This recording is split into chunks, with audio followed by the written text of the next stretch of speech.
Doctors, I'm on to you. I've realized why when I read my medical records it says a bunch of shit nobody told me. Because y'all are trying to dumb the information down for the patient to understand, but sometimes you shoot so low that I just end up thinking you're dumb. For example, I ordered this report from the government. It took me years to get into this gynecologist. I'm asking why I have pain in this area. She does a bunch of tests. Her conclusion was, okay, basically, Jessica, you have a bunch of pain in this area. I'm thinking I'm the one who fucking told you that. What do you mean? So you figured out absolutely nothing and I wasted years of my time. Great. Nah, she figured it all out. She just didn't tell me. She said that I have positive Faber test, P4 test, straight leg raise test, indicating pelvic girdle pain caused by SI joint dysfunction. I'm having abdominal wall pain more so than internal organ pain, and it's more on my left side, and then either sciatica or pelvic nerve entrapment. She summed it up as pain. I already knew it was fucking called pain. I told her that. I wanted to know these words. And guess what? If she would have told me, I don't think you're having internal organ pain, I think it's more abdominal wall pain on the left side, I'd have been like, oh, that's interesting, because my ribs like grind and overlap each other more on the left than the right. And she would have been like, what? And I'd been like, yeah, you know when your ribs slide on top of each other and start grinding? And she would have been like, no, that's called slipping rib syndrome. And I'd have been like, oh, well, maybe we can pursue that rather than you cutting me open to look for endometriosis. And practitioners will say, why does it matter, any of this shit, when the treatment is the same? It's all just physiotherapy or whatever. Because now I know I'm not just aimlessly shooting into the fucking wind. I have a plan that makes sense and is logical. I mean, I was recently telling a doctor I think I have sciatica or pelvic nerve entrapment from my own research, and they were saying you have no indication of that. Well, if I would have known I had a whole damn gynecologist report indicating I do, I'd have just brought it because I waited 2 fucking years for it. I'm constantly telling patients you need to get copies of your medical records, and I'll get so many messages from people saying, Jess, I've been fighting for a PCOS diagnosis or a Crohn's diagnosis for 10 years. Guess what? I was already diagnosed 10 years ago. Nobody told me. I went into my doctor saying, yo, I think my hormones are fucked up, and the doctor did a bunch of tests, and their conclusion was, yeah, your hormones are a little weird. But they never told them they had PCOS, or someone going in and saying, hey, my tummy hurts, and the doctor's being like, okay, let us run some tests. Turns out they have Crohn's, and they just didn't tell them. They were like, yeah, your tummy does hurt. And the patient's like, I already fucking knew that. I don't need you to tell me dumbass patient shit. We already know the patient dumbed down version of things. I need you to give us just a little bit more smarts. That's why we come there. We don't come there to still be dumb when we leave. And this report now qualifies me to get more nerve blocks. So I'm going to be taking this fucking paper to the pain clinic and saying, hey, I want more nerve injections. Because when I got intercostal nerve injections up here in my back, it caused all the pain, sciatic pain, to go away. That's why I was starting to think that I have sciatica. Because I learned that my legs actually feel like they're 3,000 pounds each. So when we're talking about fatigue and we're trying to treat Jessica's fatigue, but we're not considering that obviously I'm going to feel fatigued when I'm dragging around 2,000 pound legs, maybe let's not treat fatigue, let's treat the sciatica. No fucking amount of Vyvanse or stimulants in the world is going to be able to help my sciatica. But I realize now, it's the same as like telling a little, like when a little kid's like, can we go to Disneyland? And you're like, Disneyland's closed today. Because you don't want to fucking get into it with a kid who's not going to understand. So when patients are asking doctors, hey, can I get an MRI for this? And they're being like, no, we don't do MRIs for that. And then you find out they do, and you're like, is my doctor just dumb? No, they're trying to dumb shit down to a patient's level of understanding, but they're shooting way too low. When she was like going like this, she could have been like, oh, I think the fact that it hurts more when you move your leg indicates this. And I'd have been like, oh, thank you for that interesting piece of information I wasn't able to gather on my own because I don't have the education to know. When your leg goes like this, it hurts. I'm like, yeah, that's what I'm telling you. That's why I'm here. Why are you talking to me like you're the patient? Practitioners are always talking about lifestyle changes, right? When I used to say, hey, if I turn my head too fast to the side, I like black out for a second and it hurts my neck really bad. Practitioners would tell me, then don't do that.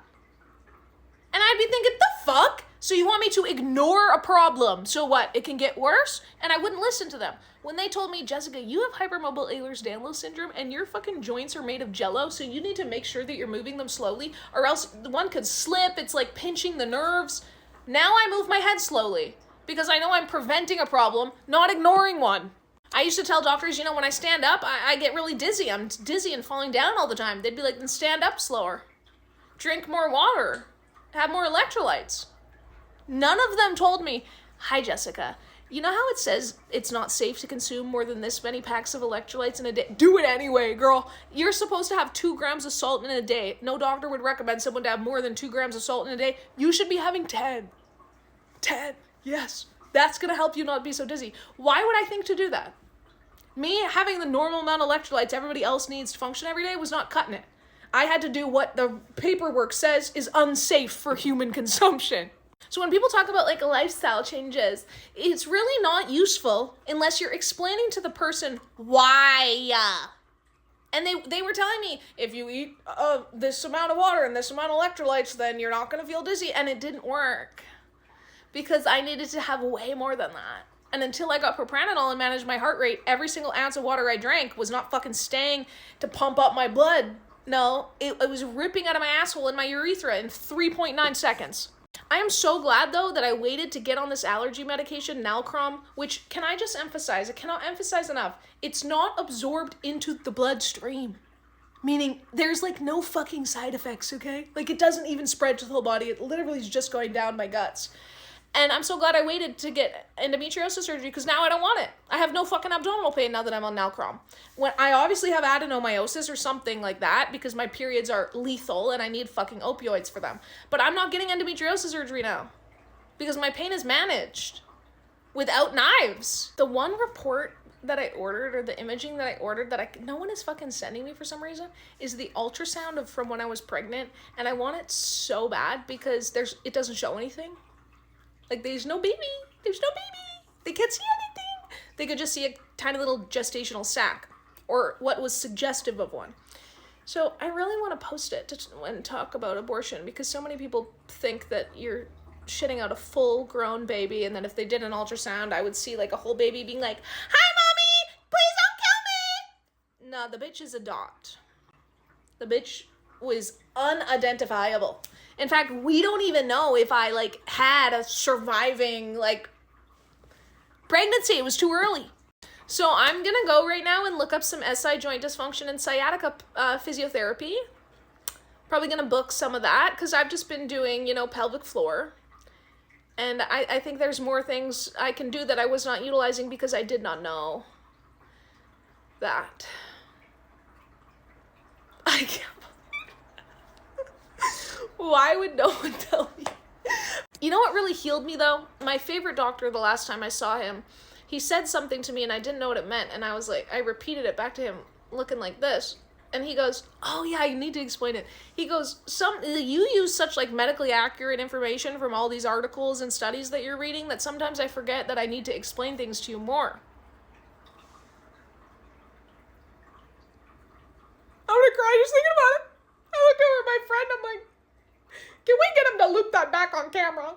Because Lord knows, a doctor presuming I'm smarter than I am, that's fucking never happened to me ever. But the funny thing about this doctor is he makes extremely detailed reports, and I have never once read in his reports anything ever that he hasn't already told me to my face. So, and when he says things that like don't make sense to me and that I would go home and like fester on and be like, that doesn't make any fucking sense, I just immediately say to him, "Can you explain that more?" And then he does.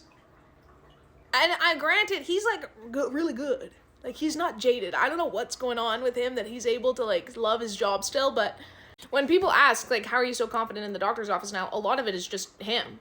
Because I go in there and say, "Hey, I think I have thoracic outlet syndrome." And I'm like all defensive, ready to fight. I have all my fucking paperwork so that he can't bullshit. And he would be like, "Okay." And he just evaluated me and he's like, "Oh, I think you have it too." And I'm like, okay.